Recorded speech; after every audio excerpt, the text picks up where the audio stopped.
ময়মনসিংহের ত্রিশাল উপজেলার মধ্য বালিপাড়া জান্নাতুন নূর নুরানী ও হাফিজিয়া মাদ্রাসা মসজিদ দখলের অভিযোগ উঠেছে স্থানীয় ইমাম হাফেজ মোহাম্মদ শহীদুল্লাহর বিরুদ্ধে। শনিবার ৪ জুলাই দুপুরে মাদ্রাসা ও মসজিদ প্রাঙ্গণে গিয়ে দেখা যায় মাদ্রাসার একটি কক্ষ তালাবদ্ধ করে ব্যক্তিগত মালামাল রেখেছেন স্থানীয় ইমাম।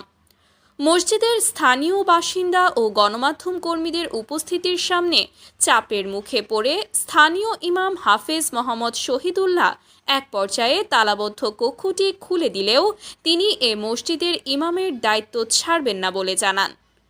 জোহর নামাজের আগে এক প্রতিবাদ সভায় এ অভিযোগ করেন মুসল্লিরা। প্রায় শতাধিক মুসল্লির উপস্থিতিতে সাবেক ইমামের বিরুদ্ধে ক্ষোভ জানানো হয়।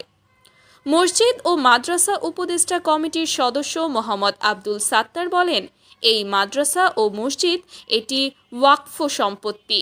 এখানে কোনো জোর জবরদস্তি করে থাকা যাবে না। এটি সমাজের ধর্মীয় প্রতিষ্ঠান।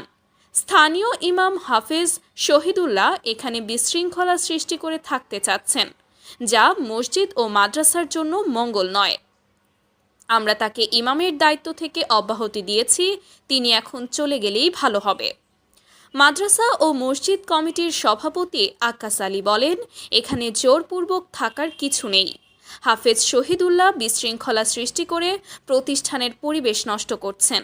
আমরা তাকে লিখিতভাবে ইমামের দায়িত্ব থেকে অব্যাহতি দিয়েছি, অথচ সে মসজিদ ও মাদ্রাসা থেকে বিদায় না নিয়ে উল্টো এই প্রতিষ্ঠানকে দখল করার চেষ্টা করছে।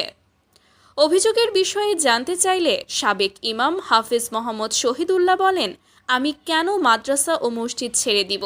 এটা আমার চাচার প্রতিষ্ঠান, এখানে আমার অধিকার আছে। আমি এই কমিটি মানি না। দিগন্ত বার্তা, ত্রিশাল।